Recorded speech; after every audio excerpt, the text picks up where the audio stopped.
It's high noon, Friday, as always, episode 16 of Once Upon a Time in Spaghetti Westerns, the podcast. I am Jay Jennings. I am Tom Betts, but today call me Sergio. That's right, and we have a very special show for you on the 9 Sergio. So without further ado, let's roll that opening credits.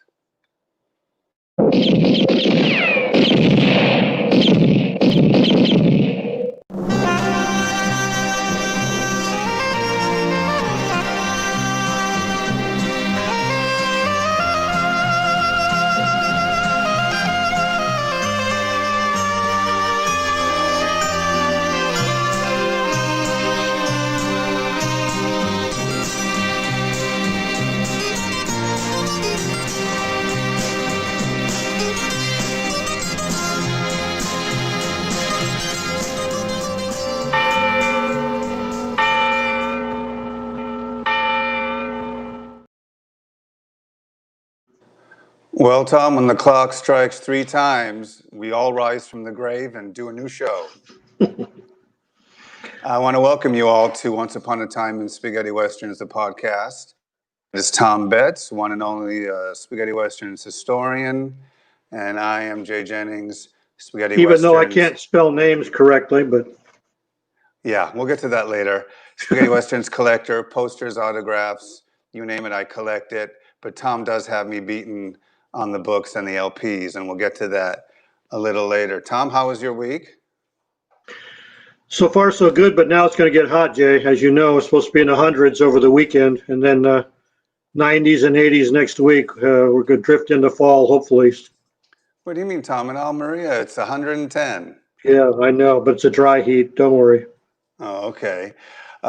We're here every Friday, as you know, at high noon and Pacific Standard Time, 3 p.m. Eastern Standard Time, 9 o'clock in Europe, and 8 p.m. in the UK. Welcome, one and all. We even have a couple, watchers in Japan. So they're up now about 4 a.m., Tom? 4 a.m., they said, yep. So that's great. Anyway, we've done a lot of topics over the last 15 weeks, from Klaus Kinski to your uncle, Fernando Sancho, and we've done episodes on obscure spaghetti westerns and the women of spaghetti westerns. And last week we did American heavies and live spaghetti interviews. Westerns. So and interviews with and we've done Robert interviews Woods with Robert Woods and Brett Halsey. Wood. That's right. And we did interviews with Brett Halsey and Montgomery who, Tom? Montgomery Ford. Right. I always confuse the Ford and the Wood. That's Gemma, right, Tom? Yep. Wood is Gemma. So anyway, once again, Tom Betts, as you know, is a historian. He runs the very famous Westerns all'Italiana blog, Facebook page, the magazine, which is out of print and tough to find. So if you can find it, best of luck to you, because that was the Wikipedia of its time. You're watching this podcast on facebook.com/Spaghetti Westerns podcast, also archived on YouTube. Thank you for everyone who's a fan of both of those networks. So, Tom, I guess the cat's out of the bag. I'm going to let everybody know what today's topic is. And today's topic is, they call me Sergio, also known as the 9 Sergios, Tom. That's all we could find. I'm sure there's a few more. I think I have an uncle named Sergio. Yeah. Yeah, someone said Sergio Donati, but he was not a director. Oh, okay. I was going to say my uncle was a Sergio, but we don't want to see his films. So I was going to put up, what do we got? I was going to put up our promo for today. And there it is. The 9 Sergios, Tom. There they are. Do you want to name them off one by one? No, Sergio Bergonzelli, Sergio Greco, Sergio Marole, Sergio Corbucci, Sergio Leone, Sergio Pastore. That's the one I spelled wrong. Who we got down there below that? Sergio Martino, Sergio Leone, of course, Sergio Salima, and Sergio Gironi. How could I miss that one? That took you about 10 minutes, Tom. Yeah, really. You got them all over the place. I thought you read like 10 names. Anyway, so those are the men we're going to be honoring today. If you were named Sergio and you made a spaghetti western, and there is one or two of them, right, that just made one, Tom, or something like Yeah, that? yeah. There's two of them that just made one. Does not matter. We will honor them today. Half of those gentlemen, I think, are in the SWDB Hall of Fame, Tom. Yeah. Yep. And Which well-deservedly so. well deserved. Yeah, exactly. I'm going to tell Sebastian, add the rest of the 5 or so that are on the show today. Yeah. All Sergios must be included. So anyway, a lot to talk about. We're mostly going to dwell. This is not in any order, as you know, it's all alphabetical. It would be unfair that we all know who most of you would put first, second, and third. I would actually bet good money on what you guys would prefer. But some of these other Sergios, they come out of left field with a good 1 or 2 films, and they've left their mark. And we're going to talk about their films. We're not going to give full synopsises and stuff like that. Tom Yeah, knows. Jay and I decided we can't go through every single one of these in detail because we've covered some of the films already with this Fernando Sancho episode, the Klaus Kinski episode, and Robert Woods, whatever. They've been covered already, so we don't want to keep going over the same films over and over again. So that's why we're able to do the 9 and still get them all in. Well, that's why, Tom, that's why, yeah, we're just going to, I was talking to Tom before the show, we've shown about 300 trailers in our first 15 years. First 15 years, Tom. Years, it feels like it. 5,060, our first 15 episodes. Through those, we've shown 300 trailers, and there's probably maybe another 200 more, but it's tough to find. I have a collection. Of course, our friends at the SWDB let us use theirs, but after a while, you don't want to see every single trailer of every single, well, maybe you do. But, well, you don't want to see them over and over again. Right. So another thing before we get started officially, Tom, we're adding 2 more features to the show. I added it, I guess, a little bit last week. The first feature, Tom, is Autograph of the Week. Okay. Where I'm going to showcase, or we can showcase our autographs. I didn't know. Tom's like, I brought out a few. Tom's like, no. He opens up the Django machine gun with the autographs. So I forgot who I'm dealing with here. But and then Tom's going to enlighten us with a new favorite segment called Album of the Week. And today, Tom, what's the LP soundtrack? Well, we got don't show it, but what is it? Via Rides by Awesome. Maurice Jarre. We couldn't do the music, as we said before in one of the early episodes, because of copyright problems. So we decided, well, we'll do an LP of the week and maybe show a trailer or something that's got a little bit of the music in it and get around it that way. But at least that way we'll be able to cover the composers. Right. The overwhelming requests for when are you going to do a show on composers and soundtracks and music. And I've said once, Tom, and I'll say it 1,000 times, I want to avoid litigation as much as possible. We can show clips, sure, but music's a different story because so ASCAP and you name it, all these music entities are tied to even the most obscure soundtrack. Although, Tom, to be fair and honest, I am pushing that fair use. There you go. To the limit. Fair use doctrine, right. So whatever, it's for educational and entertaining purposes, not for money. We get them off of YouTube, so, they're supposed to be the filter. Right, but I'd hate to be the first that gets a cease and desist letter. Yeah.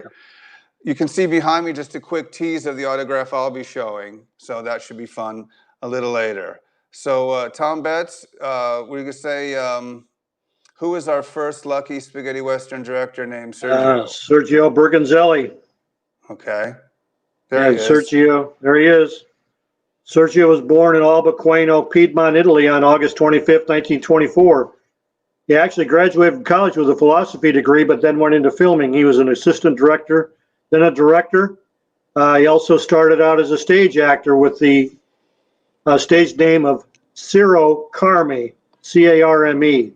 The nice thing about him, or the thing that stands out with him over the other ones, he was the first producer of spaghetti westerns to film entirely shot in Italy westerns.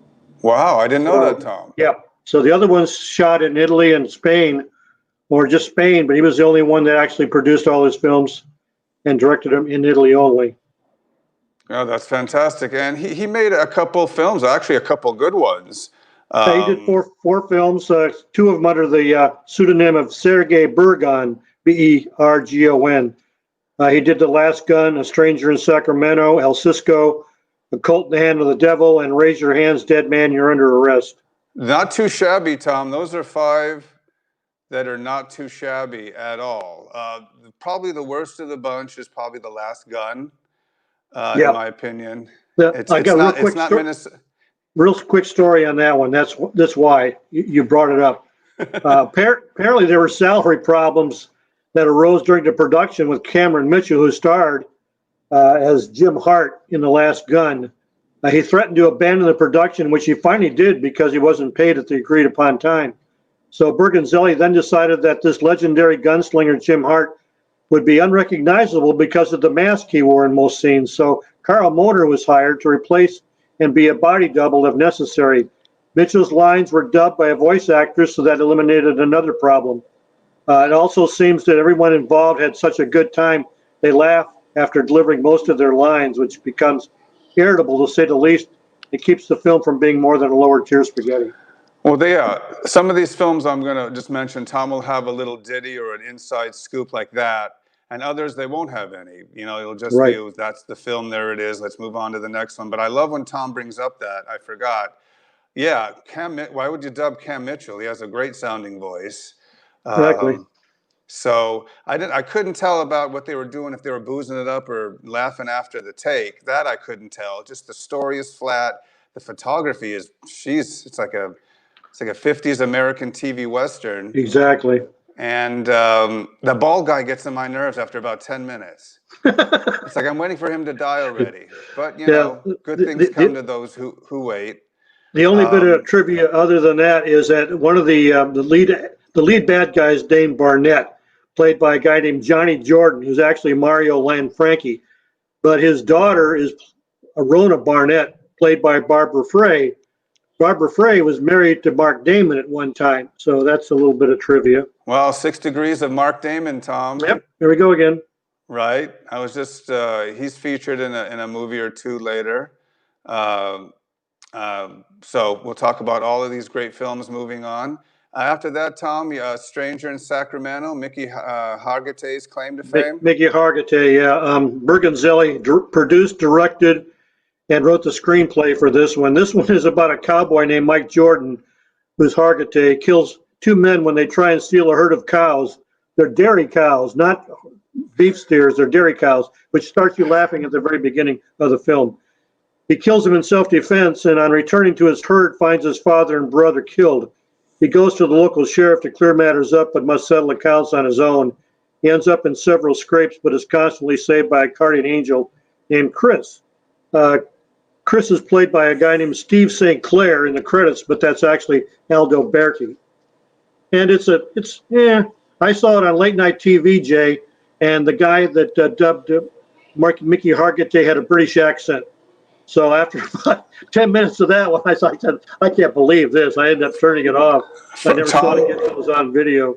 From Arnold to Peter O'Toole in seconds. Really? Right. So he was doing a stage play. Right. It's not bad. I actually have some of the poster work, which is probably better than the movie. Yeah, but the film. He made a few, and so that's why he's mentioned in spaghetti westerns.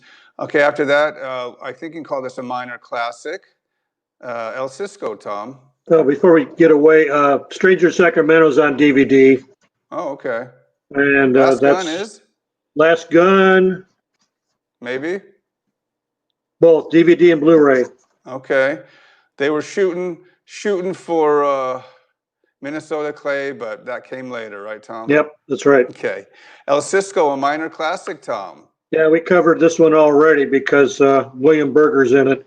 So right. I won't go into detail on this one, but that's available on DVD. Also, George Wang is in this, and Antonella Murgia. So if you want to find out more, go to the William Berger episode and watch it. Oh, yeah. It's a classic. He looks like Jack Lord with a cigar, Tom. Yeah, I think this is the second Western that he did. Great film. Then after a Colt in the Hand of the Devil. Yep. That one is about an ex-Army captain, Pat Scotty, who's hired to eliminate a gang of Mexican bandits led by El Condor, who's George Wang. Pat craftily earns the trust of the bandits, enabling him to trap them all. But in the meantime, genuine friendship and respect have developed between him and El Condor, but they must face each other in a final duel. This one's available on DVD. Pat Scott, or Scotty's played by Bob Henry. Bob Henry's a British actor who's also a singer, and he's got quite a bit of a little history about him. I thought he was just a nobody, but if you look him up on Google, he was pretty interesting. He came on John Nudge's board one time and said who he was, and we all shook our heads saying, come on, go away. Yeah. Go away. You might as well say you're George Wang. Right. Especially with a name like Bob Henry. I mean, that's a fake name too, you know, but nope, he was real. Right. And here's something else we're going to do throughout the show. It's a lot for me to do, but I figured, what the hell, we're 16 episodes in. Occasionally I will swipe a message from the board and throw it up there. What was your favorite Sergio film, or who's your favorite Sergio director? And then you and Tom can debate that after the show. So, right. So anyway, and then I guess is it the last of his fifth spaghetti western, Tom? Yeah, his last one was Raise Your Hands, Dead Man, You're Under Arrest. And we've covered this one because it was a Peter Lee Lawrence film. This is the one that I said that's pretty interesting, because Peter Lee Lawrence goes from the young kid actor that we all became aware of to more of a man actor in the hero role. So I like this one quite a bit. That's available on DVD. Oh yeah, okay, yeah. It's well, yeah. I love the title, as you well know, Tom. Yep. It's right up there with The Colt in the Hand of the Devil. Not to be confused with The Devil Has a Firm Grip or something, Tom. Yeah. Hand on the devil or whatever. I try and change it a Right, it's two hands on that person's leg. Exactly. Okay, right. So let's move on. Great career. As I said, made 5 outstanding films. So we're doing alphabetical, Tom. You would think we would wait till the end to do maybe the last 2 Sergios, but that's not how it works on this show. We do what we want to do, how we feel we want to do it, because we don't play favorites, Tom. We just tell it like it is. We personally have favorites, like I know Matalo is yours, Tom. Oh, that's my favorite, yeah. Yeah, and mine is Little Rita. In fact, I was going to tell you that it was directed by a Sergio just to get it in here, but I couldn't lie to you. Sergio Betts. I'm a big fan of his work. There you go. All right, we're going to get to probably the second favorite Sergio among the fan base. Great filmmaker, very action-packed, makes nice political statements. Whether you want to believe it or not, the cinematography is great. Made a couple clunkers, but for the most part, I guess one tough SOB. Without him, it would be the yin and yang. Yeah. Tom, I think. So we're talking about the one and only Sergio Corbucci. Sergio Corbucci, also known as Stanley Corbett. He was born in Rome on December 6, 1926, died December 1st, 1990 in Rome. He's also the brother of Bruno Corbucci, who also was a director and a writer, and they associated together on a couple of films. Of course, everybody knows him as his premier film, Django. And he was known to say that John Ford had John Wayne, Sergio Leone had Clint Eastwood, and Sergio Corbucci had Franco Nero. So the other thing that's noticeable, that if you don't know, that Sergio somewhere along the way lost an eye, or he lost the use of his eye. That's why you see most of the time he's got photographs wearing sunglasses. But his films differ in the fact that he's very heavy in the violence, and I don't know of any other director that has several films that have multiple endings like he has, where there's a good heavy ending and then there's a happy ending. Right. No. Yeah. I mean, one of many things. Yeah. As I said, he takes his films. Who I would compare him to an early. What's the guy's name who makes all these Transformer movies, Tom? Michael Bay? Oh, yeah, I think that's his name. I would say he was the 60s Michael Bay of spaghetti westerns. Big explosions. I could, maybe people have a different opinion. That's my take. You needed someone like that to do the heavy artillery, because some of his other his other non-spaghetti westerns were action-packed with machine guns, and so he kind of stayed in that genre. He wouldn't really make a love story, Right, he exactly. would Yep, sprinkle it maybe in the background of something. yep. So I'm a big fan of Carbucci. I think he's developed a cult following, kind of Oh yeah, like oh an yeah. offshoot. The people who are Yep. like, they're fans of Leone, but it's like, wait a minute, let's give Corbucci Yep. his Well, rights. So some of his films, Quentin yeah, Tarantino has a lot to do with that too. I think that's his favorite director, along with Enzo Castellari. right, exactly, yeah. So he Well, promotes him quite a bit. Yep. whatever it takes to get these guys back in the limelight. You know, if Quentin talks, name drops these people, that's more the better.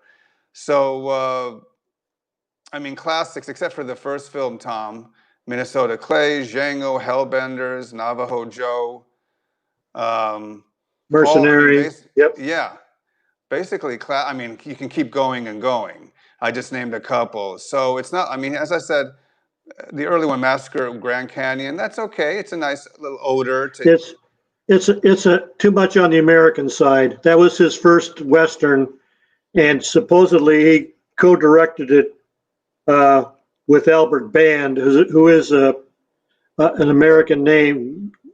Charles Band is his son, who does a lot of horror and movies lately. right. So that's where it came from. But it's also known as Grand Canyon Massacre. And it's about after 2 years on the trail, Wes Evans, played by James Mitchum, that's Robert's son, returns to his hometown after avenging the murder of his father. Finds things have changed while he's been away and is placed between the crossfire of two rival families, the Dancers and the Powers, who vie for the possession of some disputed land. After various events and gunfights, the bandits are routed, and Wes can finally marry Nancy Powers. Corbucci's first Western is very American in tone and story, with one of Ferrio's most pedestrian scores. That's Johnny Ferrio, the composer. It's available on DVD. Again, some of the leading actors are George Artisan plays Tully or Rudy Dancer. Burt Nelson is Bear Mason, whoever Burt Nelson is. Eric Dancer, played by Edward Cianelli. Sheriff Burt Cooley is G.R. Stewart or Giacomo Rossi Stewart. And one that doesn't usually get credited is Clay Dancer. That's Andrea Girolamo, who is Chip Corman. So, again, it's very Oh, Americanized, where would we be without Chip Corman, Tom? really. Is that Roger's other son? Rogers, yeah, his grandson probably. Right. So after that first film, that's when the string of, well, two classics, at least in my opinion. The Miner, I think it's his shooting or Ride the Whirlwind, the Minnesota Clay, Yep. um, kind of an artsy film, a great storyline, blind gunslinger. And then Django, I mean, to make two films like that back to back. Well, a lot of these spaghetti, it's not surprising. A lot of these directors would put together one or two or even more in a string in a row that did well. And then, of course, would come the clunker or something, you know, like Wild Alaska or something. Mm-hmm. But like Lucio Fulci, he did a White Fang movie. They did a White Fang movie. Yep. Huge fan for Two, 40 years. two, two of them. Two of them. Found out he did a White Fang. I had to White start Fang and scratching Return of my White Fang. head. Yeah, So exactly. anyway, because you don't go from gore to a little, you know, a little boy in the wilderness looking for his bear. So anyway.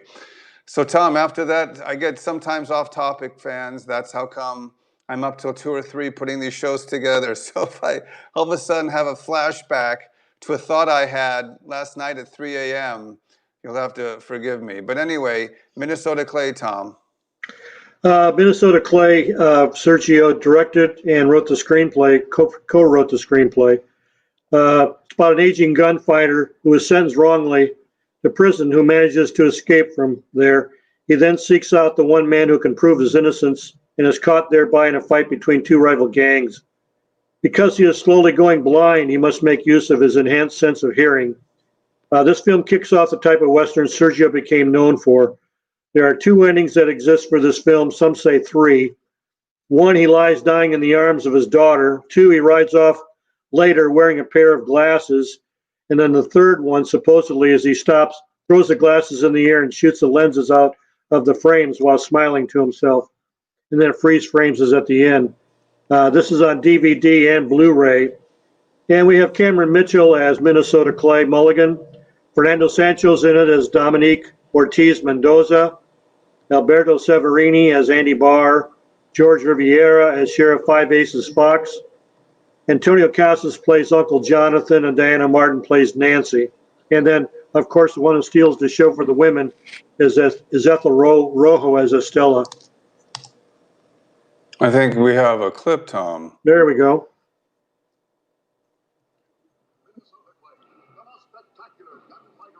You get sound, Tom? Oh, Yeah, I hear it. okay, I need to mute.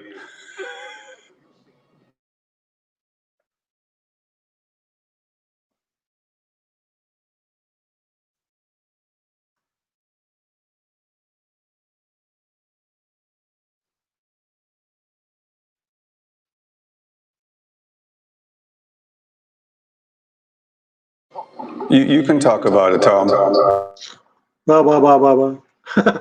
I think you can see a lot of Django in this. You got two gangs.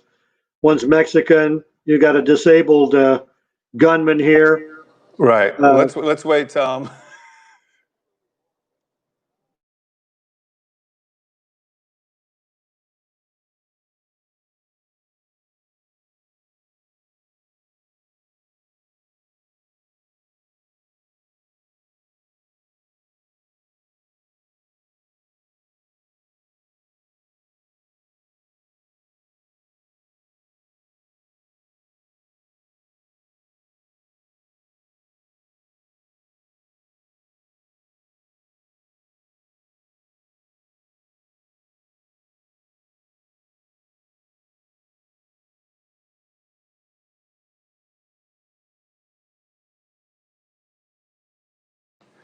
Oh, never again, Tom. So, okay, let me get rid of this because I'm trying a new thing now. I'm just showing them off of YouTube. Oh, we don't want to show any commercials. So anyway, yeah, so every couple posters I'll throw in a trailer because Tom, I decided to let him, because this is, Sergio's are close to our heart. And this is, to me, if Tom were to put out an episode, did you do the 9 Sergios for Westerns Italiana, Tom, or? No. Light bulb. Nope. Right. If we ever go back and print, Tom, that's what we're doing, and we're using the cover I made. We talked about Minnesota Clay. We talked about Django, some of the films, but nothing directly on him. Okay. Well, speaking of Django, Tom, that was the next that followed. Probably considered one of the greatest spaghetti westerns. Shot beautifully, great color. Nero in a star-breaking performance, and it kind of solidified Carbucci as a serious player, Tom. Yeah, I don't know if they could hear me when I was talking about Minnesota Clay, but you can see a lot of Django in Minnesota Clay. You got the two gangs, you've got the disabled gunfighter, although Nero isn't disabled until the very end. I mean, it does play into that. A lot of violence, a lot of shooting. So this one was unique because of the fact that he dragged the coffin and the use of the machine gun. Like we mentioned when we talked about this one before, you have to watch it today in 1965 eyes because the violence today is like, so what? But back in those days, that was unbelievable. That's why it was banned in the United States and in England. Yeah, it was Wild Bunch gore, Tom. Yeah, yeah. Pre-Wild Bunch. One of the guys on Facebook, and I'll get to his name when we get to Sergio Leone, gave me some translations of Japanese titles into English. Okay. And Django translated from the Japanese to English is the continuation of Bodyguard of the Wasteland, which I thought that was pretty cool. Never heard that one before. Okay, it's going to be rare where Tom hasn't heard a story. Tom, you're almost the fly on the wall. You're the big spaghetti western hat on the Always saloon learn something, wall. Jay. Always learn something every day. Right. Okay. So we're going to move on, Tom, to his next film after that. I'm just trying to look at the board. Some like this next film. It's with an aging, probably on his way out, Joseph Cotten, who we remember from Citizen Kane, Ambersons, a bunch of other films. And it's funny, he made a couple spaghetti westerns near the end of his career, kind of like Broderick Crawford and some others that we mentioned in last week's Heavy show. And this kind of has developed a little bit of a cult classic, Tom, in the Hellbenders. Yeah, like you say, people either like it or they don't like it. I'm one that I don't really care for it. I don't. I love Morricone, but this military drum beat just does nothing for me. But the story is unique. It's following the Civil War once again. Confederate Colonel Jonas, who's Joseph Cotton, refuses to accept the South's defeat and attempts to form an army to continue the war. Together with his sons, he steals a large war chest, which they then try to escort hidden in the coffin of an officer back to the South. There we go with Corbucci and the coffin theme. This time he's got money hidden in the coffin. This one's available on DVD and Blu-ray. And as Jay said, Colonel Jonas is played by Joseph Cotton. Norma Ben-Gale, who's outstanding in this, plays Claire or Miss Ambrose Allen. Julian Mateos from Return of the Seven plays Ben or Dan. Gino Pernice from Django, who gets his ear cut off in that film, plays Jeff. We have Angel Aranda plays Nat. Aldo Sambrell is Pedro, and Al Mullock, our friend, plays the beggar. So this is available on DVD and Blu-ray. I think it's an okay film. You either love or hate it. I'm in the middle. I'd probably watch a few other spaghetti westerns before I would the Hellbenders, but that's just my personal opinion. The stagecoach scene, of course, the poster and stuff like that. But yeah, it's minor Corbucci. But it's still an okay film in his oeuvre of work. But then this is funny. A film like Navajo Joe, Burt Reynolds, I don't think was well known at that time, or he was made a couple TV appearances. Well, he was in the Playhouse '90s stuff, and he was in the Actors Studios. Yeah. So he made a name for himself, right? But this was like he was still basically undiscovered. I mean, right. Some people knew him, but they would say, "Oh, that's Quint from Gunsmoke." Nothing big, that type of thing. But Navajo Joe, Tom, just basically, like a lot of actors at that time, you'd be at episode 10,000 if we named every American Hollywood actor at one point made a movie, in Italy. But this was, and it ended up being over time. I think at first time, I don't think it was taken seriously, but over time. Well, Burt would go on Johnny Carson and shows like that and badmouth this as like one of the worst films ever made. Oh, okay. And he'd be tortured on it by flying cross country, and it would be on the airline. He'd be forced to watch it. But I mean, it's got some great action. And yeah, the dialogue isn't great for him, but I mean that's what he did when he at that age. So. And also, Tom, how many times can you see Burt Reynolds hung upside down, shirtless? Yeah, well, that's another reason why they hired some of these guys was they could do their own stunts. So Sergio didn't have to hire a body double or a stuntman to do Burt's tricks. He just said, "Burt, can you do this?" "Oh yeah, sure, I can do it." Leave Burt alone. Burt is fine. He's so macho, anyways. He would try it anyways, but he would do his own stunts. And this is also a Tarantino favorite, isn't it, Tom? Yep. It's about Navajo Joe, played by Burt Reynolds, seeks revenge on a gang of scalp hunters who murdered his wife and massacred his tribe. The gang, led by Mervyn V. Duncan, Aldo Sambrell, attempts to steal a $500,000 bank shipment to the town of Esperanza. Joe sees a way to get his revenge and make a fistful of dollars by selling his services to the town. He tells them he'll bring one of these guys in for $1 a head, and plus their reward. And so they hire him. It's available on DVD and Blu-ray. And I like the movie myself. It's got some great action scenes. The drama's there, but it's not, overdone. And it's well worth watching. Great score by Morricone. It's a fun movie. It's not one of my favorites, but I can appreciate it for what it is. I mean, I was going to make a joke. What's that terrible exploitation hillbilly movie with Joe Namath, CC and the Dixie CC Company? Or something like that. Yeah. And Navajo Joe is well above that. I'm saying sometimes when you see an ex-football player, because remember he played for University of Florida, Burt Reynolds. He was a Gator, and so it's just kind of odd for me. Mean Joe Green was in a couple of films, the football player. Joe Namath. Right. So Yeah, on and on, yeah, on and on and on. Of course, Fred Williamson, but the Hammer can lay it down, and that's a whole yeah, other right. blaxploitation show. If I ever do a spin-off, Tom, Mhm. I'll be dead in a year. So anyway, and then he kind of reeled it in a little bit with less, I guess, killing out with blood, but more of a mystical movie about a special gunfighter and his golden gun, Tom. Ringo and his Golden Pistol, also known as Johnny Oro. This one stars Mark Damon. And this one is sort of like in the middle for a Corbucci film. There's plenty of action, lots of gunshots. But Damon is sort of a good guy, bad guy. Got some comedy in it, but nothing, knee slapping. It's about a bounty hunter named Johnny Oro who loves gold. He carries around a golden pistol. He kills three of the Perez brothers, but spares the fourth one because he has no price on his head.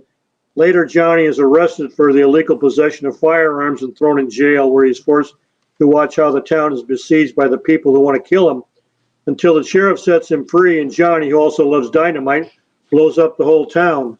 So, as you said, yeah, he likes a lot of dynamite and gun shouting, and this covers both of those angles. This is available on DVD and Blu-ray.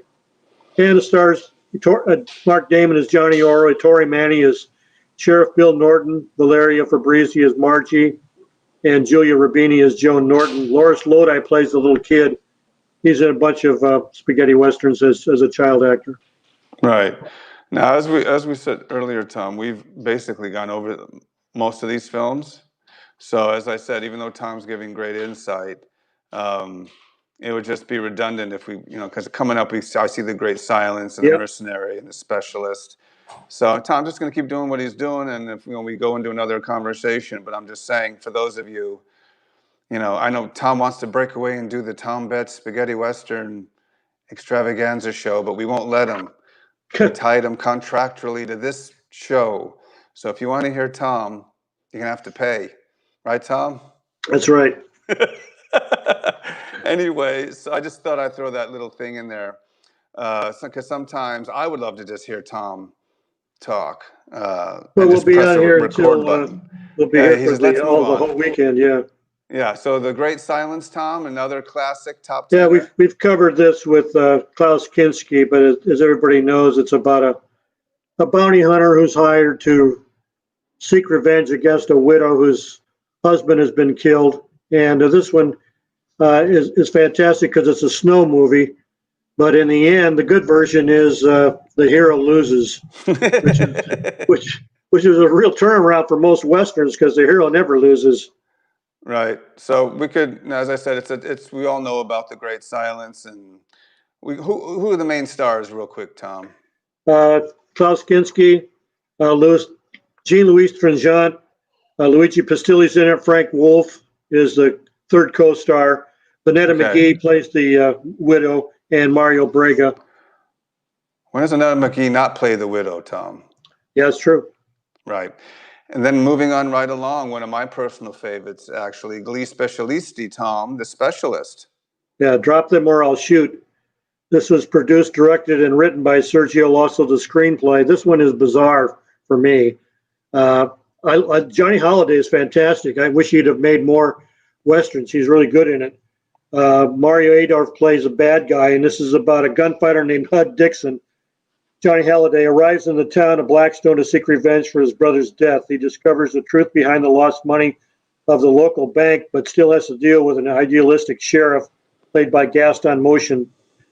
A dubious female banker, Virginia Polycut. That Polycut name is one of Corbucci's favorite character names. Played by Francois Fabian, a one-armed Mexican bandit, El Diablo, who was once Hud's friend, played by Mario Adorf, and a bunch of hippie-like youngsters who run around in the town. He faces El Diablo and his gang and finds out who is responsible for his brother's death. A strange film with good sequences and bizarre scenes. Available on DVD and Blu-ray. So take it from there. It's got a Morricone score. No, Lavagnino score. I'm sorry. It's not bad. Johnny Holiday. Yep. And Should The have made French more Elvis. movies. Or he made a couple, right? He made some movies, but he should have made more westerns. I thought he was pretty good. Yeah, no, he's kind of like a Peter Lee Lawrence, but more scruffier. Yeah, more believable as a bounty hunter. Is he still with us, Tom? No, he died like a year ago. Oh, okay. Anyway, and then Carbucci moved right along and made another one of his classics, one of the best. We've talked about these next two films ad infinitum, so we're going to do a quick poster look. The Mercenary, one of the great revolutionary films with Companeros. I think I back to back. We mentioned last week they're like bookends. Right, one modern day. Yep. When I say one's dark, revolution, one's humorous. Yep. Right, I meant the Mercenaries a little bit with a more modern touch to it, but still kind of the great similar theme. When I got Tony Musante to sign his autograph, Tom. Yes. He was kind of saying, "Oh," I'm like, "That's right. You did make a spaghetti western." So the Mercenary, Tom. What would you rate that in your action films? So that's top 5. Yeah, great scene, great acting, great score. Right. Yep. And then right into the film that perhaps topped that, Tom, with Companeros.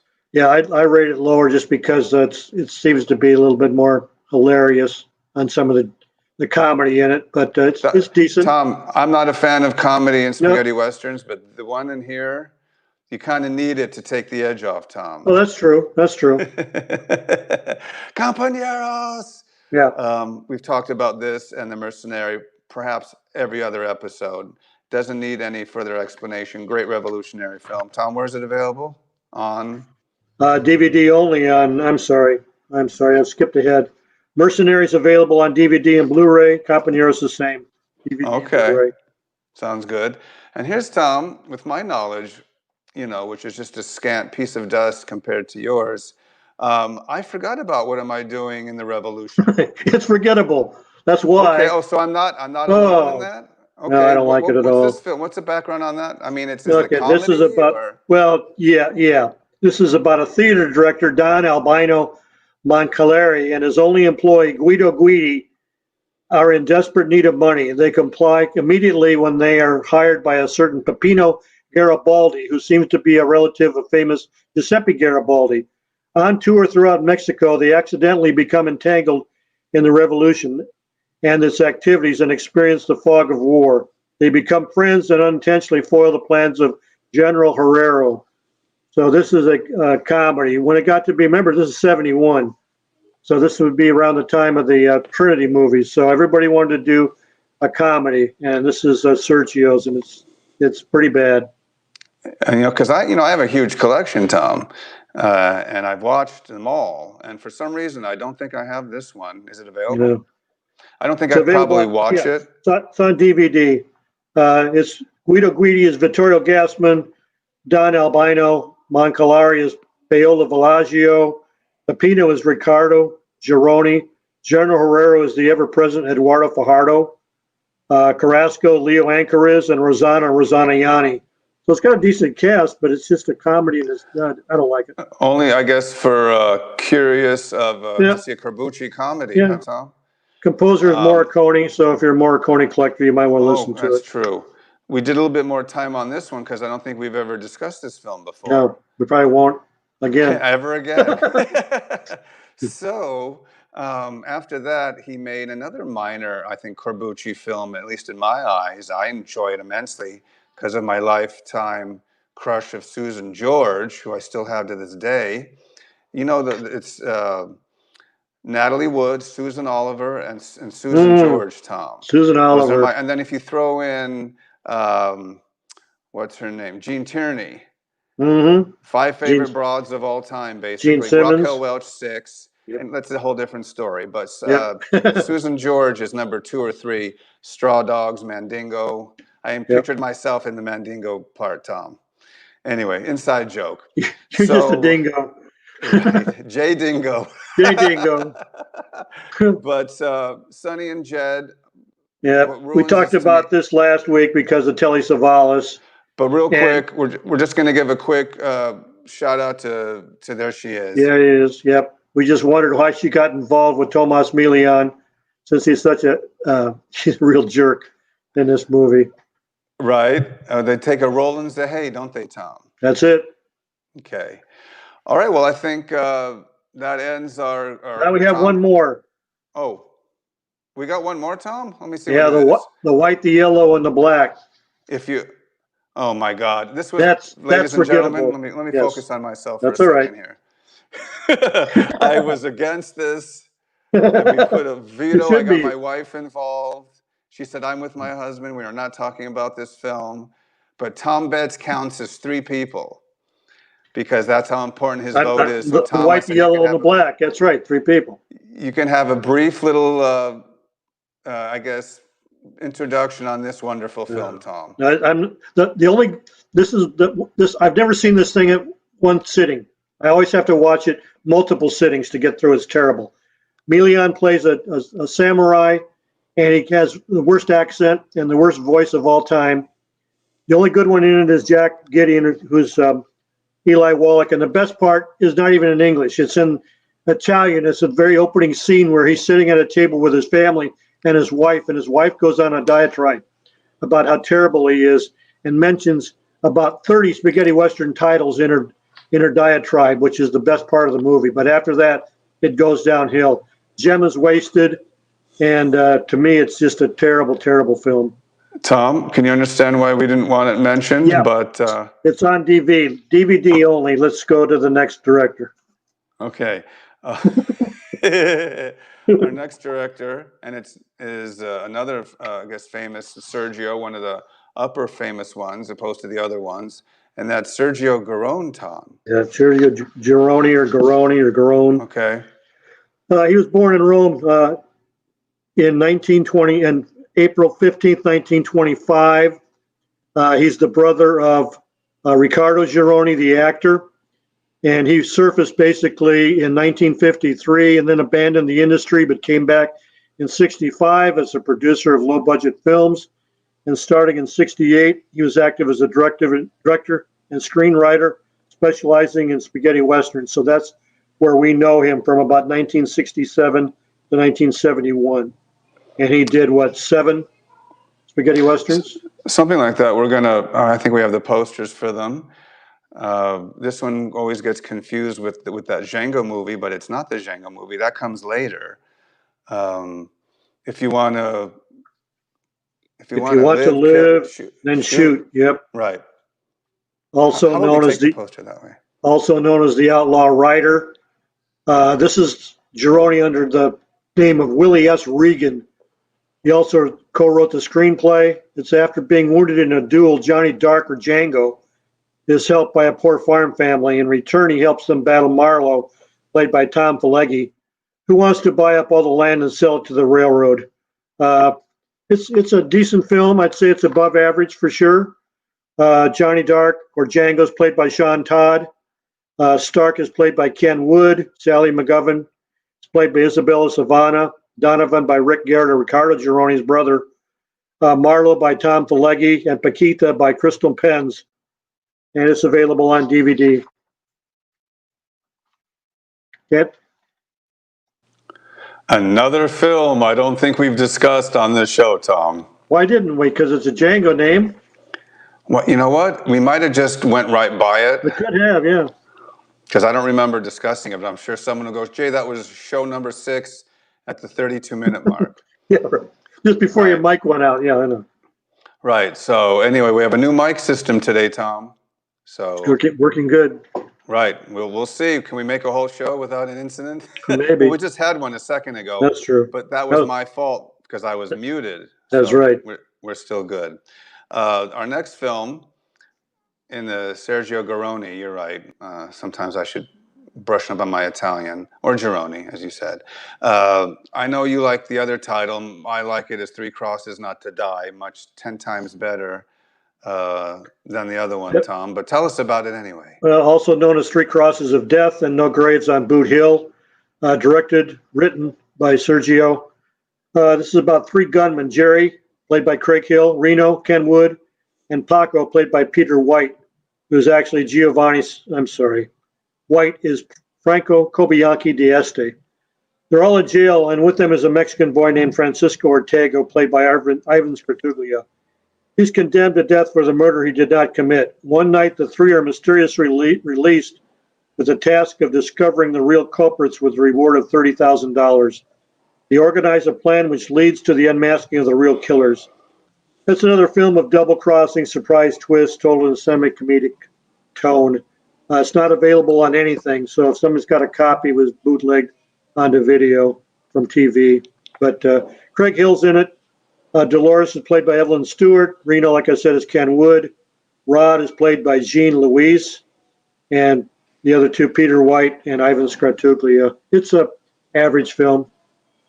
Right. It's okay. It's not. I like the poster better and the title. And at this rate, Tom, we'll be here for another couple hours. So I got the pizzas in the oven, Tom. That's all right. We get to go to the directors with only one film, so we'll right. We'll How many times can you do this show? Once in a lifetime, folks. Moving right along, we've featured this film before on the Anthony Steffens special. William Berger special. We haven't done Stephan yet. I know that, Tom. I was being funny. Yeah, I know. The Tony special. I'll have the Tony special to go. This is my favorite video cassette cover, Tom. Terrible. What? It's terrible. No, I love it. Except for the gun. It's even wearing. Look at the top left corner. It's all wearing off. Terrible. I guess.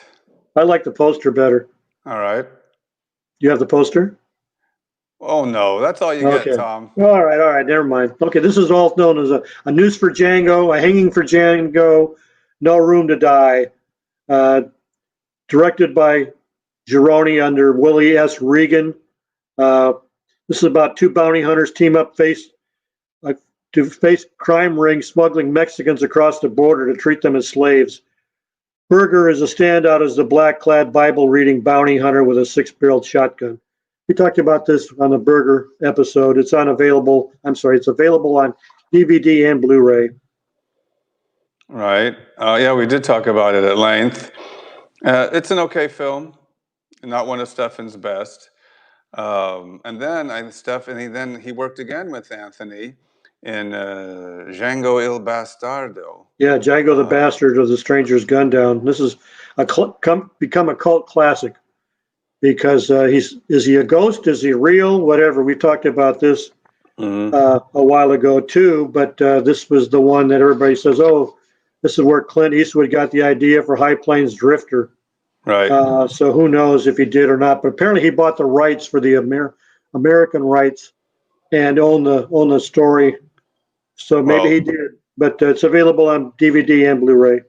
Well, I was going to say, I've been trying to get this spaghetti western myself off the ground. Those of you who have no clue or don't check my other pages, I am a film director. Wikipedia, Google. Anyway, my point is I've been trying to get this spaghetti western off the ground for many years. And the one that's least touched, the theme is of the mysterious writer, the ghostly writer. Is he back from the dead? That's why I've always, because I'm also into old classic horror films. Exactly. So everything has been done up the gazoo, but name on one hand, even 3 fingers, films that are based on a figure that might or might not be a ghost, an angel. So I had the screenplay called The Dark West, Tom. Good versus Evil. Yeah, good title. Right, but then got more into it, met some people who lived in Italy. They went over and shot some footage over at Almeria for me. And I took the footage from these cinematographers who worked for me, and I put together that, you saw a trailer, like a 3-minute trailer. Live slow, die fast, or, whatever else it's called. I've been trying to get that off the ground. Why am I even bringing that up? I don't know. I know why. It's about a ghostly figure that might or might not be. He's revenge on, he was wronged. Gotcha. That's been done up the gazoo, but not with a figure is he the devil? Is he an angel? So yeah, The cat's out of the bag. Look for it in 2024 under the Okay. current conditions But we're in. we'll invite you back to tell us about the story. If I'm still alive, Tom. After Django the Bastard is probably considered the strangest, weirdest spaghetti western ever made. I have that poster, the Django Kill. If You Live. No, we just did that. What's this called, Tom? Django Which Kill? one? Django Kill? Yeah, Stranger's Yeah. Gun Down. No, the one after that. Oh, which I've got one that wasn't made. Tom, we'll go backwards. Tom, move one forward. Okay. All right. So tell us about this weird, really, really weird film. The one we're looking at? Yes, Tom. Why? You're not a fan, Tom? No, I'm not a fan of this. It's not has nothing to do with the Sergios. Wait, Django Kill wasn't. No, Giulio Questi is the director of it. Wow. Yeah. There's another intern I'm firing, Tom. I was wondering the look on your face. Just go ahead, Tom. Why did he put that up there for? Yeah. Well, I saw the hand coming up talking about a ghost or a live gunman coming back. I said, well, that's his reference. Just a minute, Tom. Gertrude, you're fired. Even though she's in her 80s. Why she loaded that up in my computer, I'll never know. With the other 50,000 in L.A., yeah. So was Django the Bastard the last of that director, or was what's the next? I've got three more. I don't know what you've got. Hold on, Vendetta at Dawn, Tom. Vendetta at Dawn. I've got Where the Bullets Fly. Kill Django. Kill First. See, that was right then, Tom. What? That Kill Django, Kill First? That's not the same movie. No. It is. Look. No. It's the Italian title is Uccidi Django, Uccidi per Primo. We did that already, Tom. Tequila. I want the people to sign in. Who's right? Who's wrong? That really weird Milian movie where his hand comes out of the ground. That's not a Sergio movie? No, it's not a Sergio. Giulio Questi is the director. Gertrude? Here we go. You're fired again. Okay. All right, so Vendetta at Dawn then, right, Tom?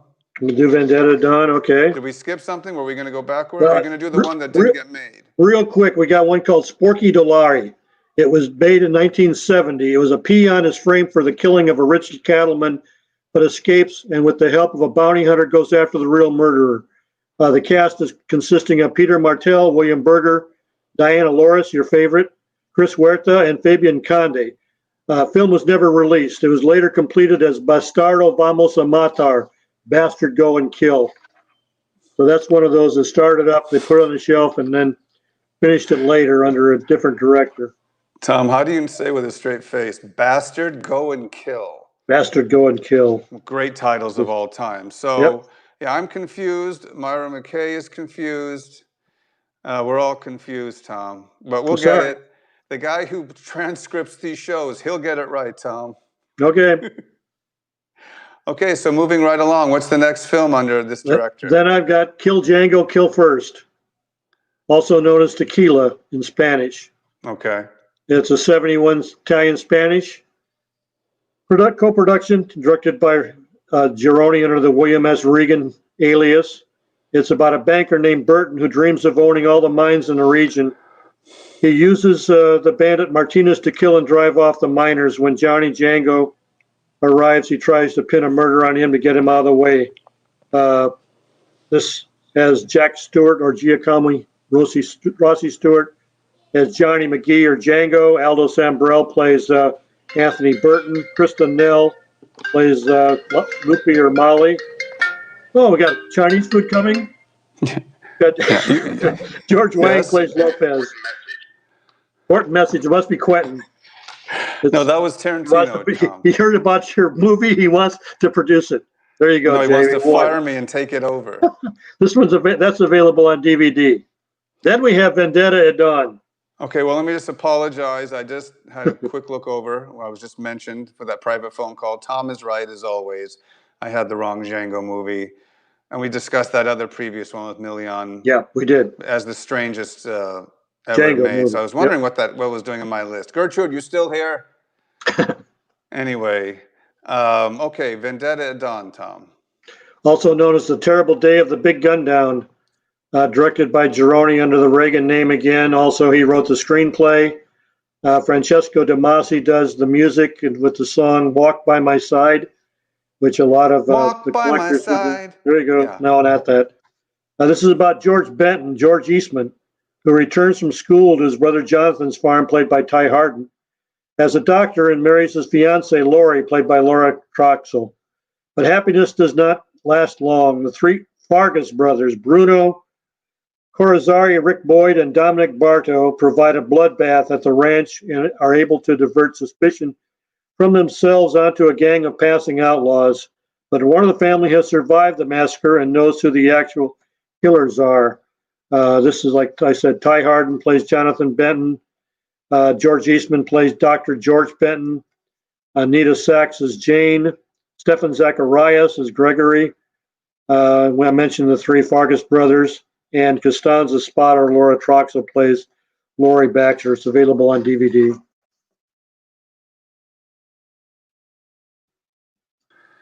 And Tom, I have a special surprise for Oh, you. you got a trailer? Yep, I Right. told you I'd throw in a few today because Tom and I had a discussion. We want to talk a little bit more and bring these films out. I mean, you can always check up on YouTube to watch these. I mean, we've done 15 episodes prior to this one, 300 trailers. SWDB's got a whole bunch of them as well. So Tom and I are actually going to start interacting more. So as opposed to showing you trailers, I hope you don't mind. We're always going to show posters as long as I have posters. We'll show you posters and autographs and books. And Tom, what are you drinking today? Hard cider. Okay. Angry So Orchard. Right. I'm on the purple Kool-Aid. There you go. So anyway, and then last but not least, Tom, Where the Bullets Fly, another wonderful comedy or action film. This is by a different director, Sergio Grieco. Oh, that's his one film. Yeah, it's his one film. Okay, so let's back up. Okay. We've finished, and we're now going to move to our next great director. Only made one spaghetti western. That's it. Sergio Grieco or Greco? Grieco, I guess, Grieco. Okay. And he was born in Codovigio, Veneto, Italy on January 13th, 1917. He passed away in Rome on March 30th, 82. He actually started his career in the Soviet Union and then came to Italy and began his career as a script supervisor in 1939. Made his directorial debut in 1950 and became a prolific career in a variety of genres. One thing of note, he met his wife, Teresa Terone, she went under the stage name of Susan Terry, and she's in a couple of spaghetti westerns, who appeared in several of his films, including Where the Bullets Fly, 1972. That's his only spaghetti western. Isn't it also called, Tom, Miss Dynamite? No. I think, yeah, it is. I think it's also called All the Brothers Were in the West Support the Father. It's a comedy because I saw a poster of Marissa Mell is Miss Dynamite. Correct. That's Miss Marissa Mell. Yep. Okay. It's about a young adventurer, Gippo, played by Antonio Sabato, who owns 1/5 of a rock illustrating the location of a rich gold mine. Risking his life more than once, and with the help of the beautiful hooker Lulubelle, Marissa Mell, our hero sets out to recover the missing pieces. There's been a bunch of spaghetti westerns where they have to put pieces of a puzzle together to find a fortune, and this is one of them. Antonio Sabato's in it. Marissa Mell, as I mentioned. Lionel Standard plays Lucky Capone, so you know where he's coming from. Peter Karsten is played by Tom Slattery, and Fernando Sancho, that's why we've covered it before, is Colonel Cagoso or Hotshot. So made 1972. Lionel Standard. And when they met, it was murder. Remember there's from his, Heart to Heart? Yeah, there's his little hat showing he's a mafia man. Tommy, move your mic to the middle. There we go. Yeah, he made one film. His name was Sergio. So as I said, so was my uncle. But you don't want to see the kind of films that he made. Anyway, Tom, I guess you can call this the main guy. That's why we're not going to spend 2 hours on it. Because this is the maestro. Everybody knows who he is. And so we'll just skip him. We'll move on to the next Sergio. Okay. So Can you There goes the imagine viewership. Yeah. having a Sergio show without the main one? So, of course, though, we're speaking about the one and only Sergio Leone, Yep. and who's made the trilogy, and almost every film he's made just was gold. I mean, he's just one after. That's why he is who he is. And I Yep. guess he's probably at the top of the SWDB Hall of Fame, Tom. Probably. Uh, he's also known, remembers, in Fistful of Dollars as Bob Robertson. And he was born on January 3rd, 1929 in Rome. He's the son of Vincenzo Leone and actress Bise Valerin. He was an Italian film director, producer, and screenwriter, credited as the father of the spaghetti western, and widely regarded as one of the most influential directors in the history of cinema. Leone's filmmaking style includes extreme close-up shots and lengthy long shots. And of course, his kids are continue on. His two daughters were in a couple of his movies, and his son, no, it's not Raphael. It's Andrea is a producer, and they've got the Leone Corporation now, and they're supposedly filming a TV western called Colt, which Sergio developed before he died, and was supposed to have filmed in British Columbia last winter, but with the virus, I don't think it ever got off the ground. So we'll have to Right. wait for another year. And I mean, we all know the legendary films that he's made. We're not gonna go into every single one. I will show a poster, and Tom can tell you when it came out and who was in it. Yeah. Just so we know who he is. And of course, the first was A Fistful of Dollars. Yep, came out in '64. As you know, Clint Eastwood, Mariana Koch, Johnny Wells, which is John Maria Volante, Wolfgang Luxey, S. Rupp, which is Sieghart Rupp, Joe Edger, Antonio Prieto, Jose Pepe Calvo, and Rita Lozanne. One of the viewers by the name of Paul Jean Blair speaks Japanese, and he told me that he would send me some of the Japanese titles translated into English. So I said, yeah, go ahead and send me some. So he sent me the Leone titles, and Fistful of Dollars is translated into Bodyguard of the Wasteland. Nice. Because most of their titles were taken from Yojimbo character, which is what Sergio copied. So right. it makes sense. So Bodyguard of the Wasteland, that's a pretty cool title. Never heard of that one before. I dig it. And then, of course, that's on DVD and Blu-ray. Yes, most of Sergio's stuff is available, Yeah, readily available, yep. and thankfully so. And then Tom follows it up with another classic for a few dollars more. Yep, and we talked about this one because we had the Klaus Kinski character a few episodes, and he was in for a few dollars more. The Japanese translation on this one is Sunset Gunman. Ooh. So we've got Eastwood, Lee Van Cleef, Jean-Marie Volante again, Klaus Kinski, Luigi Pistilli, Benito Stefanelli, Mario Brega, and Aldo Sambrell. Those last three were in all of the dollar films. They were. And then with the trilogy, I guess, excuse me, coming to an end, you had The Good and the Bad and the Ugly, which is considered one of the best, if not best, spaghetti westerns of all time, Tom. Yep. This one and Once Upon a Time in the West are easy 1-2. Go back and forth. This one in Japanese translates to Continuation of the Sunset Gunman. And it stars Clint Eastwood, Eli Wallach, who got robbed of an Academy Award for this role in this film, Lee Van Cleef, Aldo Joffrey, and Mario Brega. It's available on DVD and Blu-ray. And of course, Tuco. Tuco. Right. Blondie. I still say that in inappropriate times. Anyway, so then after that, of course, Once Upon a Time in the West. This is my favorite poster. It's also the most expensive. Oh, yeah. And enough can't be said about them. The first one is probably my least fistful. It's just my personal opinion, even though it has the great gem. Yep. It's this. I think it's number 2 or 3. I go for a few dollars more. Once Upon a Time in the West, The Good, the Bad, and the Ugly, and then A Fistful of Dollars, and then Duck You Sucker. Those are my Leone favorites. I have an odd brain that works differently. I look at things in 10 different, from cinematically. There you go, Tom.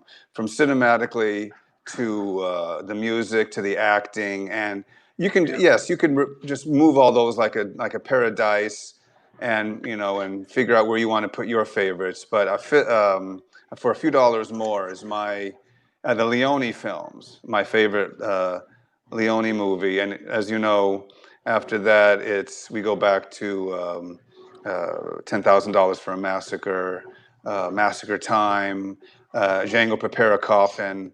So these are the films that I watch when I really want to just be entertained, even though I've seen them 10, 15 times. This one, you know, you brought too many. Oh, I love it. Yeah, this is my favorite of all of them. If you said you could only take one Sergio Leone film to a desert island, this would be it because it's got everything.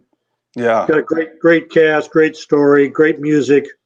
Um, I don't like lists, and I refuse to participate in them because when we start, But I well, forced you, Tom, at gunpoint. I forced you. when we started with not with you, Jay, but when I started back in the '80s, people would always ask me, "Give me a list of your top 10, top 20 westerns." I haven't seen them all. What if I see something tomorrow and I go, "My God, that's like The Great Silence. I didn't see that for years." Same thing with Django. All of a sudden, that jumps from not even on the list to number 3. So I don't do lists, but Once Upon a Time in the West is probably number 1 of the Leones. Good, the Bad, and the Ugly. Then for a few dollars more, Duck You Sucker has really come up the ranks for me. So it's probably tied with Fistful as number, 4? And then Okay. My Name is Nobody, probably 5. Well, Tom must have had a change of heart because over a glass of sherry a couple years ago, Tom told me A Genius, Two Partners and a Dupe was his top film. So I Yeah, don't know why you have a change of heart all of a sudden. sorry. But Must have been the anyway, wine. right. And then, of course, let's take a look at here's a rare caricature of James Coburn from Duck You Sucker. And this is little party animal hangs in my kitchen, right over the kitchen sink, Tom. So anyway, The garbage great. disposal. Tom, I paid a lot of money for this. And, I've never seen it well, before, Jay. ask for your Okay. money back, right? Ask for your money No, I've back. never seen that before. It's art, Tom. We call it Did art. did they do one for Rod Steiger too? No, this is the only No. one I saw. Okay. Actually, Tom, I'm pulling your leg. My son made this in kindergarten. Well, that's good then. I said, Daddy, look. And he did 2 versions, The Duck You Sucker and Once Upon a Time, The Revolution. Anyway, so let's talk briefly, Tom, about My Name is Nobody. What does that say? My name is Tom Betts. Must be on the grave marker. I don't know. Oh my goodness, that's you in the background, Tom. That must be me. That's him. Any good things about this film, Tom? Well, this one is a turn of the century, 20th century. Aging gunfighter Jack Beauregard, played by Henry Fonda, is on his way back to France, the country of his origin. Which I read and I go, what? Yeah, his name is Beauregard, so I guess that's where he came from. On his way, he tries to clear up the death of his brother when he meets Nobody, played by Terence Hill, who wants to become a somebody by pushing Beauregard into the last sensational gunfight with the Wild Bunch. To achieve him legendary status of fame, this Nobody is then immediately ready to inherit. It's pretty clever, really, the way they use the name Nobody, because at the end, when he's killed, Jack Beauregard, his tombstone says "killed by nobody." So who's nobody? Oh So he's no, able to get away with it. Yep. one of the great endings. I'm not a huge fan of this movie. It's okay because it's like watching a Trinity movie almost Yep. without Bud Spencer. Instead, it's Henry Fonda as Bud Spencer, or Henry Fonda is playing Hank or Frank, Yep. right? Yep. Exactly. Basically, a nicer Frank is his alter ego, at least in Mm-hmm. my opinion. And then, of course, Tom, after My Name is Nobody, we mentioned the aforementioned A Genius. You just wanted to call it The Genius, right, Tom? The genius is what I call it. Yeah. The only reason I put that in there is there's a lot of debate on whether Sergio was involved in this film or not. But I think everybody that I've ever talked to, the opening scene is strictly Leone. I mean, no one else could have directed that and say, well, that was Tonino Valerie. No, it was Sergio Leone. So if he wasn't standing out there directing it, he was right over Tonino's shoulder. doing the direction. And well, then my apparently favorite, a yeah. couple of times, I guess, he directed some second unit sequences just to help him meet budget and get the film produced in time. I like the poster because there's three of them shooting, so I don't know. There's, it's not bad for posters go, but the film, Yeah. it's My Name Is Nobody, Man of the East, meets Little Rita. You don't want Anyway. to watch this one first and then the other Leones, because you'd say, oh, what the heck is this Leone character Oh man, if you all saw about? this one first, you'd never want to see No, Leone no, never film. want to see the other ones, no. That's terrible. So anyway, of course we pay homage to the great maestro Sergio Leone. We will do a special episode on him later, but I said you have to get 1,000 likers on our Facebook page. That's right, we're 200 away, Tom. So Getting tell all there. your friends, 200 away. As soon as we reach 1,000, we'll just do one on Sergio, okay? And then our next director, Tom, is Sergio Martino, who actually said he would come on this show, Tom, if I would pay for his flight out and also have an interpreter for him. So I'll save up about $3,000. Yep. Get Sergio. No, I'm just kidding, folks. But he did say he would do the show, and as soon as this crazy stuff is over, I'm going to get him back in touch with his secretary, and he's going to talk about the couple of films that he directed, Tom. Yep, Sergio Martino was born in Rome on July 19th, 1938. He is the brother of Martino, the late producer Luciano Martino, who died in 2013. They collaborated frequently in their respective professions. Their grandfather was director Gennaro Righelli, 1886 to 1949. Not familiar with him. Anyways, Sergio only did 2 spaghetti westerns, Arizona Returns under the name John Hamilton, and A Man Called Blade. We've already talked about the Arizona Returns because it was. Why did we talk about this before? I'm trying to remember.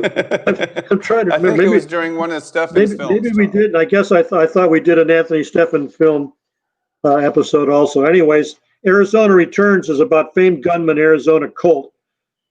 This is like a takeoff on the Gemma Arizona character, who is sent by Moreno, played by Jose Manuel Martin, to rescue his daughter Paloma, played by Rosalba Neri, from the grips of Arizona's old enemy Keen, played by Aldo Sambrell. But certain complications make the mission far more dangerous than expected. This one is available on DVD, and it stars Anthony Steffen as Arizona Colt, Roberto Camardiel as Double Whiskey. What else does he play? Jose Manuel Martinez, Jose Gonzalez Moreno, Aldo Zambrella as Keen or Chico, and Rosalba Neri as Paloma Moreno. So it's got a good cast. There's a lot of action in it. Steffen wears his Django hat, so it's all guns, not fisticuffs. Oh, okay. Tom, put that mic in the middle, will you? There you go.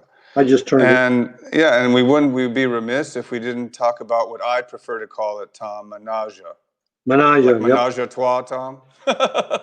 Everybody says it's Manaya, but I don't. A Man Called Blade. This is one of my favorites. Again, too bad it came at the end of the genre in 1977, but it's about a bounty hunter named Manaya called Blade, played by Maurizio Merli, who gets involved with an unscrupulous mine owner named McGowan, played by Philip Leroy of Yankee fame.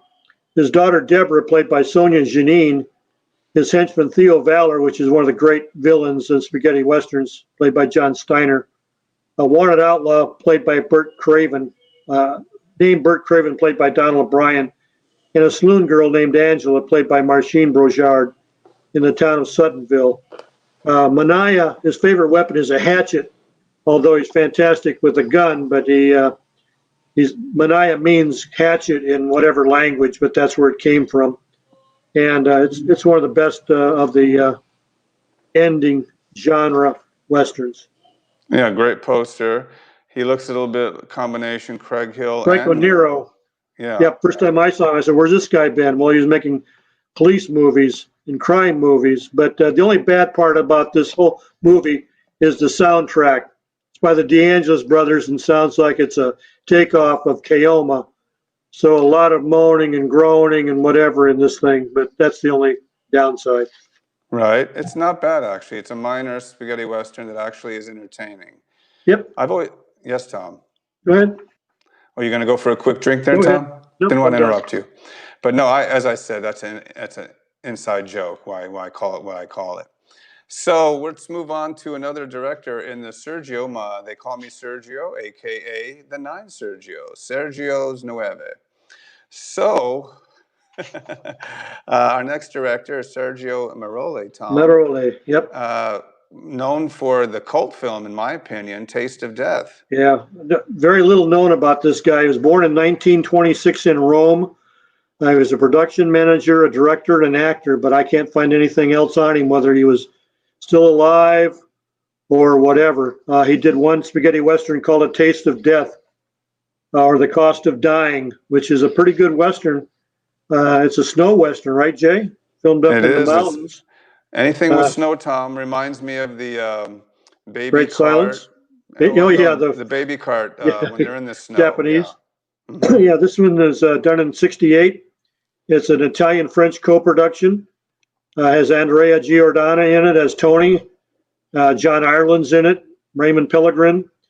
Anyways, it's about a wrestler named Scaife, played by Bruno Corazzari, who guns down some cowpokes and steals their cattle.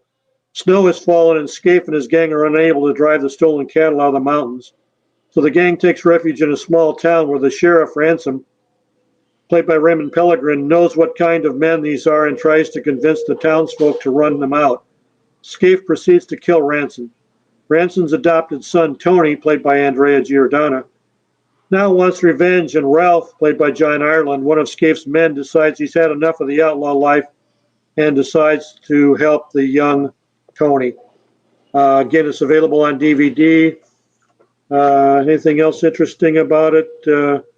A musical scores by Tomasi. So it's Oh, okay. above average. It's It's seldom yeah, seen. and that was his only spaghetti western. That was it. Okay, and then let's move on to our next Sergio, second to last. And Tom got lots of hate mail for some reason from the I, Pastore I family. spelled his name wrong. Sergio I took Pastore full is supposed to credit for be that. with It's an E. Tom told my graphic person who handles the poster art an I, and so he put it up there. So I apologize. Yep. I knew it was an E, but Tom insisted it was an I, Tom. Yeah, that was at 3 in the Oh, morning, and so we decided to split hairs and go to bed. right. But And yeah, let me also, I'm going to show, he is another director similar to Marole who doesn't really have any known photographs of himself. So I just used Edmund Purdom from Chrysanthemums for, a bunch of swine. yeah. Yeah. But this isn't, I don't know if that's the film, but I'm still using Edmund Purdom as my representative. Edmund Purdom looks basically the same in all his westerns. He wears the little scarf around the neck and dressed like that. But yeah, Sergio Pastore was born in Rome on November 25th, 1932. He's a director, writer, film editor, songwriter. Best known for Giallo films, Crimes of the Black Cat, 1972, and was married to actress Giovanni Lenzi, and his father of actress Sara Pastore. The thing about Chrysanthemums for a Bunch of Swine is apparently this was about an outlaw named Malo, played by John Manera, who is actually Califero Manera, and his gang kidnaps Sharon, a bride, during a wedding ceremony and takes her to a monastery and demands that the padre, played by Edmund Purdom, marry them. He refuses, and when they leave, he follows them and is a witness to their crimes and eventually helps end their reign of terror and rescues the bride. The problem is we don't know if this thing was ever released. There's been a soundtrack release on CD. There's been all kinds of pictures from the film, but no one's ever got a copy of it from DVD or video or anything. So I'll have to we don't know check, what the Tom. status is. I'll have to check my library. I might have it actually. Don't know how Maybe. good. I don't. Could be a bootleg. Could be one of the great titles of all time. Chrysanthemums for a Bunch of Swine. Or If One Is Born a Swine, or A Wreath for the Bandits. So it's got plenty of titles, but Great titles. Absolutely fantastic titles. And then I guess That does it for that director, right, Tom? That's it. Only one. See, and they're known, and they put out a film. They've made other films in other genres, but they come into spaghetti westerns and they make one or two and get out. What Yep. if I know the Wild Bunch is close to one, but Sam would have been great if he actually, was able to come to Italy and make a couple. Yep. Other than that one, I mean, just one and then he's out. Of course, it's legendary, but could you imagine? I mean, I don't want to see Return of the Wild Bunch. They're all dead. But Well, I think they'd have left him alone too. yeah, The producers probably. just would have said, "Do your thing, and we'll release it." They wouldn't chop Right. it up. So our ninth and final, Sergio, on our special They Call Me Sergio director show, is the one and only Sergio Solima, Tom. Yep. Born in April 17th, 1921 in Rome. He was a film critic as he started out, and then screenwriter of Peplum Films.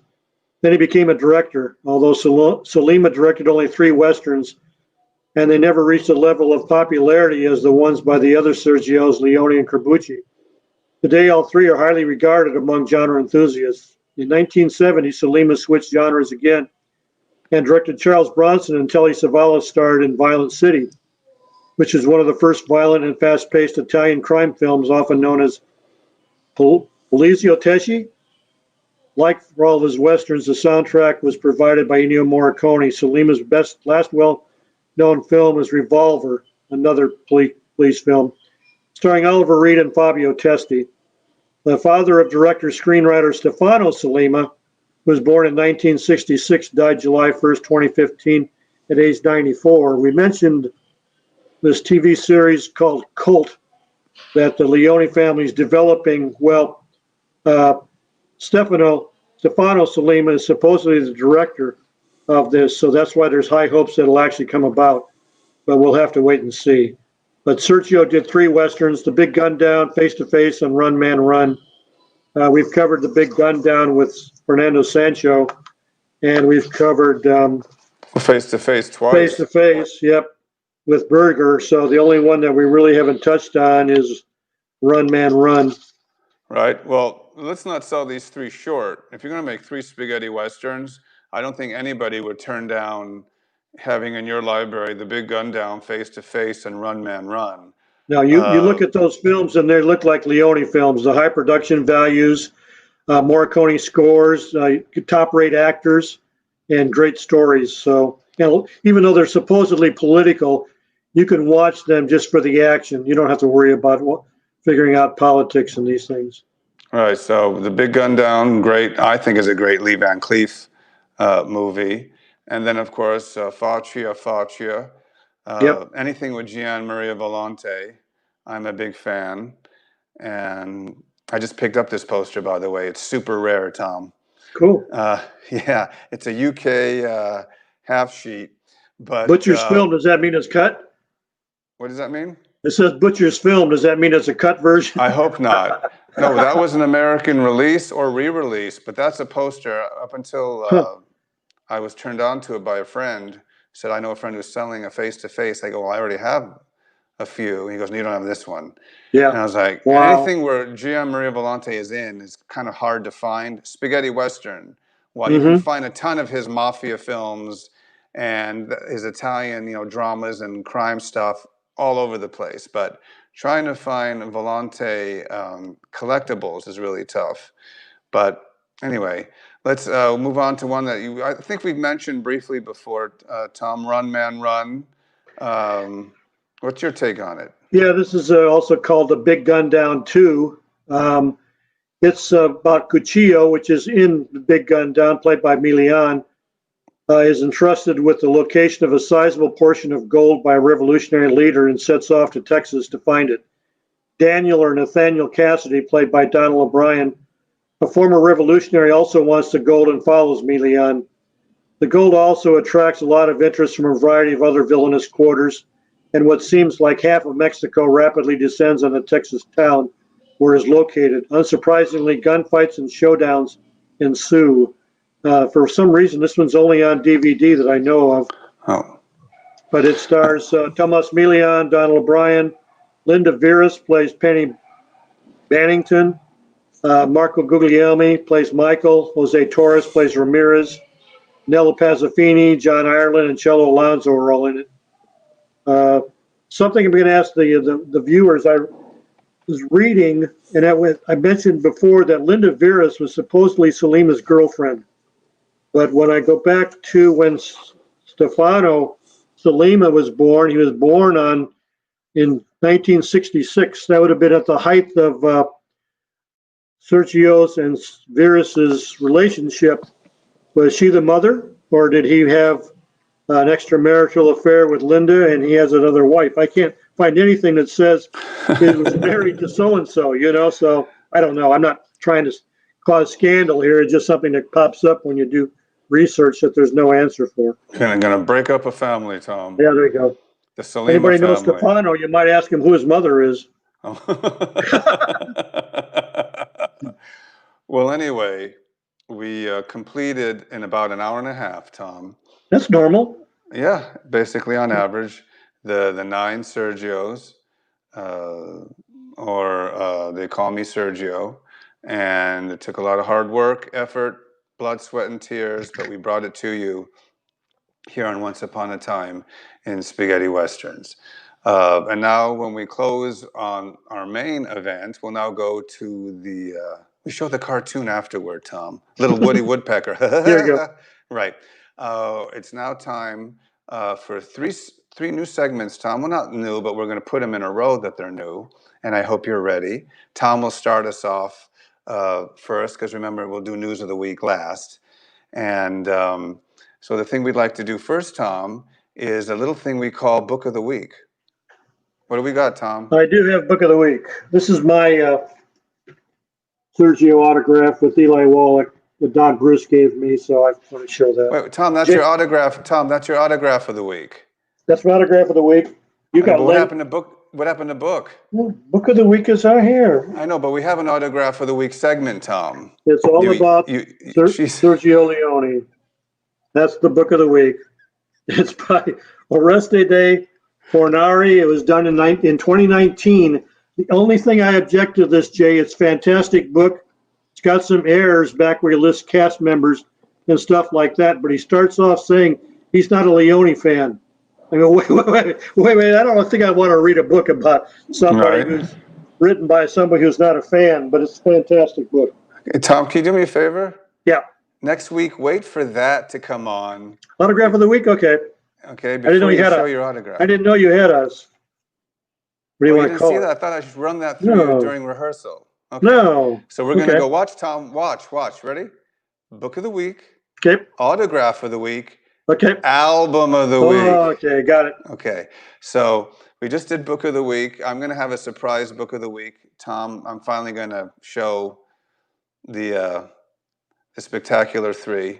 I'm sure some of our viewers already have it, but anyway. So getting to my autograph of the week, finally behind me is my signed Sergio Leone and Clint Eastwood. It's one of a few that I have. This was gotten from a friend who knew Sergio Leone before he passed and got them signed for me, 2 separately. I only get my autographs if I know them, if someone's a family member, an estate sale, or someone who worked with them. Never rely if it's third or fourth party. You don't know, even if it has that stamp that says, this is the legit. You got to compare dozens of them, and you actually have to be doing this for years. So one of my proud possessions, Tom, it might rival yours for this loan. Oh, let's put them up together. Hold on. We compared the S's in Sergio. Oh, we did. And Sergio makes an S like a 2. Right, or like a J. Yeah, right. L. Right there, yeah. Okay, awesome. How did you get yours, Tom? What were you telling me? I got mine from Don Bruce. I told you early on that I used to go on eBay, like you said, and I'd always end up bidding against Don Bruce, not knowing who he was because he used an alias. And I did too. And then when we got to know each other, I said, I keep trying to get a Sergio Leone autograph. He says, well, where do you go? I said, on eBay. He says, what is your handle? I told him what it was, and he says, oh, I'm so-and-so. I always get those. Well, So I Yeah, just gave up. with that last second bid, I know your name was Yep. All Bets Are Off 4.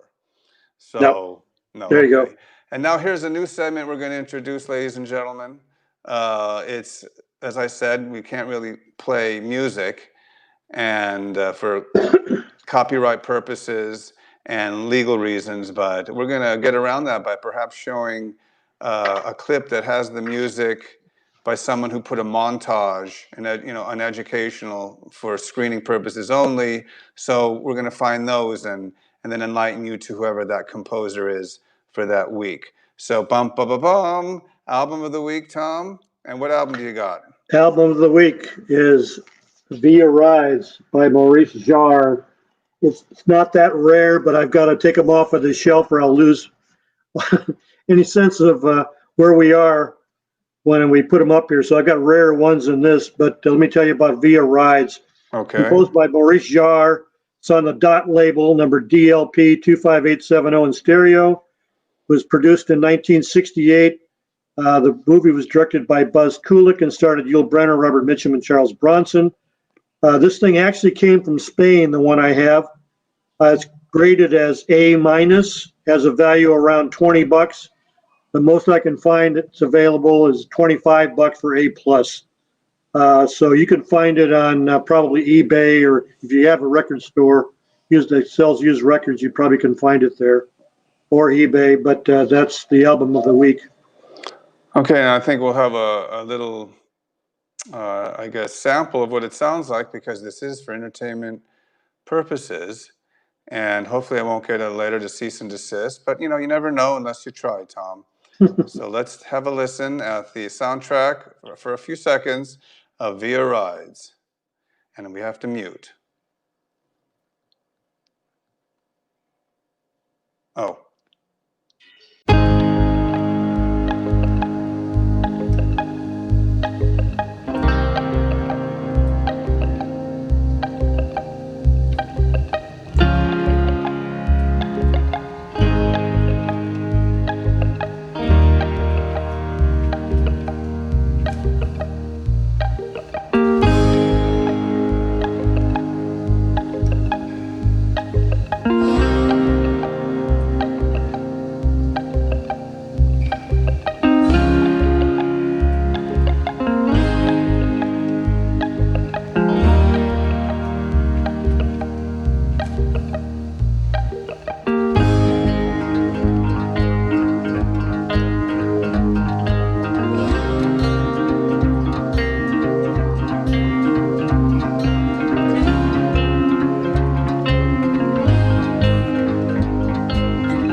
Isn't that lovely, Tom? Yeah, I love that music.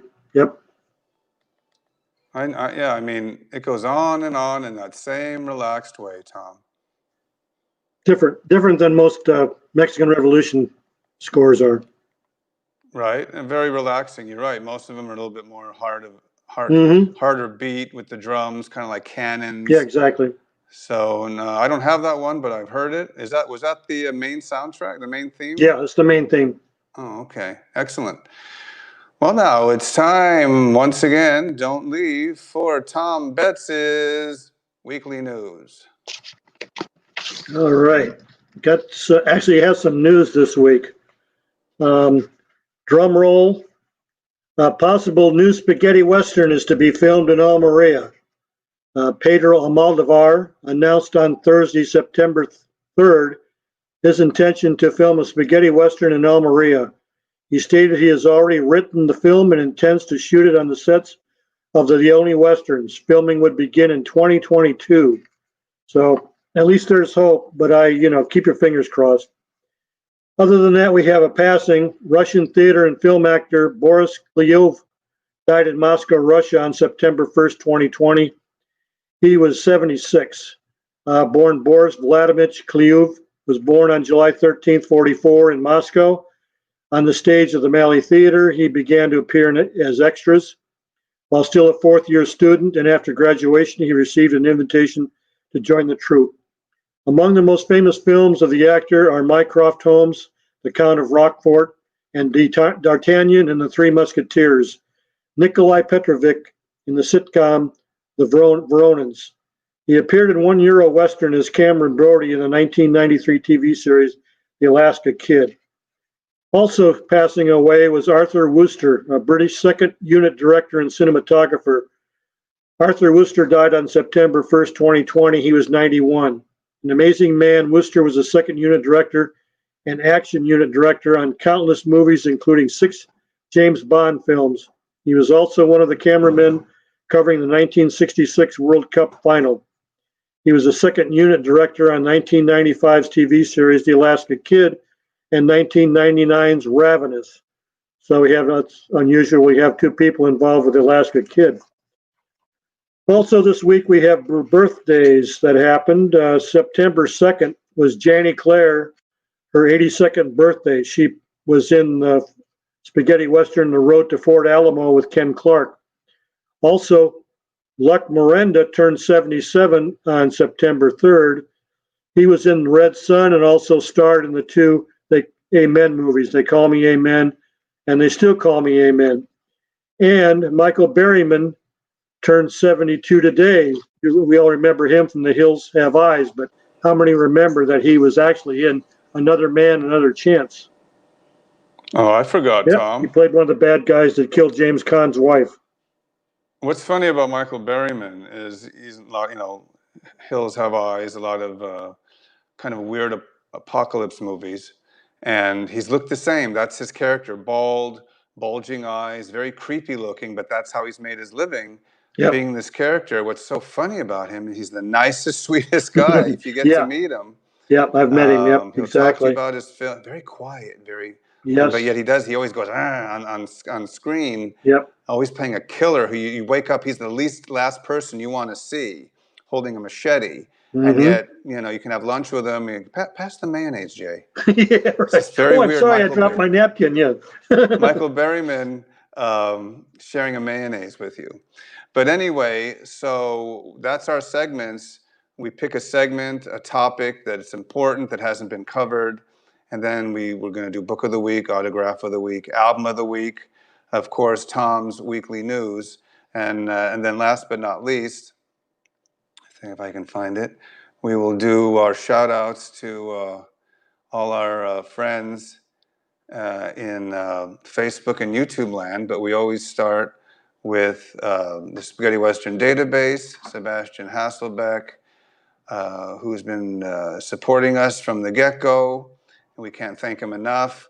The site has all your needs. It is the Wikipedia of spaghetti westerns. Everything you want to know: titles, Blu-rays, all the films that have ever come out, who directed them, and by country too. One's made in Germany, one's made in Italy, films named Django, and a great forum where all people who even watch the show can get together and exchange ideas and write about thoughts. And I think Sebastian's always looking for a few good writers. If you like to watch spaghetti westerns and review them, Reviews. Yep. yeah, I think. Excuse me. I think that'll work out. Anyway, let's get to thanking the other people who make this possible. Well, not I always say that, Tom. Nobody makes this show possible but Tom Betts. Tom Betts called me and said, "I want to do a podcast, Jay, and if you don't do it, it'll never happen." I'm just kidding, Tom. Yeah, I can't do it.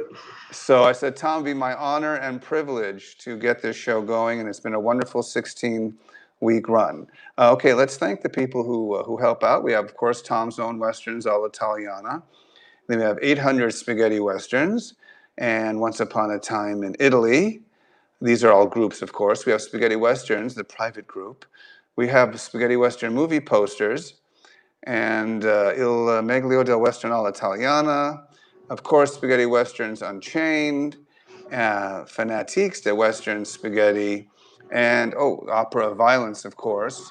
And our 2 friends, Siddiqui Uno and Hulk Jinoon, who are on YouTube. Also want to welcome a new shout out today, and that is to Spaghetti Western VHS. It's a Facebook group that's growing. If you collect VHS, DVD, posters, doesn't matter what you collect, CDs, it's a Facebook page that's been around. We encourage you to join this group or like the page. Okay, Tom, what else? Anything else to say before we close the show? No, there's a DVD coming out next week. I can tell you that, and there's a new book Okay, coming what's the out. preview? I no, no, no, All nope, right, forget it nope, then. nope, It's Live Fast, Die Slow, Tom. nope. Live Directed by slow, die Roberto fast. Genesi. You know It's Roberto live. Genesi, Tom? It's lit. Yeah, I can't even spell Pastore, so don't ask me about him. Yeah, he's a close friend of mine. Anyway, so we want to thank you all for joining us here on week 16, podcast 16 of Once Upon a Time in Spaghetti Westerns. Tom Betts, the great Spaghetti Westerns historian, will be with us next week. I'm Jay Jennings, Spaghetti Westerns collector. I'll also be here next week. Same Spaghetti Western time, same Spaghetti Western channel. And Tom, what do we always say to everybody? Adios, amigos. Adios, amigos, and adios, compañeros. Neros.